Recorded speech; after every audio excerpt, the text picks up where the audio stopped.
അതാണ് കായാമ്പൂ കളർ. ഞാൻ ഇവിടെ നിന്നതിനൊന്നും അല്ല. ഇപ്പം ഞാൻ കാണിച്ചു തരാം, ഒരു സംഭവം കാണിച്ചു തരാം കേട്ടോ, ശ്രദ്ധിച്ചോണം. പിന്നെ ഒന്നുകൂടെ കാണിക്കാനൊന്നും പറയല്ലേ, ഒറ്റ കാണിപ്പേ ഉള്ളൂ. ഉണ്ടേ പണ്ടൊക്കെ ഈ സംഭവം എന്തുവെന്നറിയാം, നമ്മൾ ഇങ്ങനെ അവരവർ തന്നെ നിർമ്മിക്കുമായിരുന്നു. അന്നത്തെ എല്ലാ പിള്ളേരും ശാസ്ത്രജ്ഞന്മാരായിരുന്നു. പണ്ട് കാലത്ത് ഞങ്ങളുടെയൊക്കെ കൊച്ചു പ്രായത്തിൽ എല്ലാവരും ശാസ്ത്രജ്ഞന്മാരായിരുന്നു. സ്വന്തമായിട്ട് കണ്ടുപിടുത്തങ്ങളൊക്കെ നടത്തുമായിരുന്നു. ഇപ്പോഴാ സയൻറ്റിസ്റ്റ് റിസയൊക്കെ വേണ്ടുന്നത്.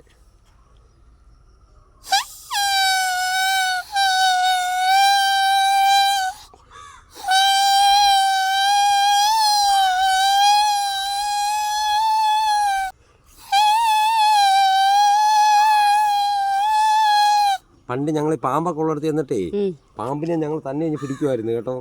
ഇപ്പം പാമ്പിനെ കാണുമ്പോൾ ഓടുമില്ലേ. അപ്പോൾ ഇതാ നൊസ്റ്റാൾജിയ.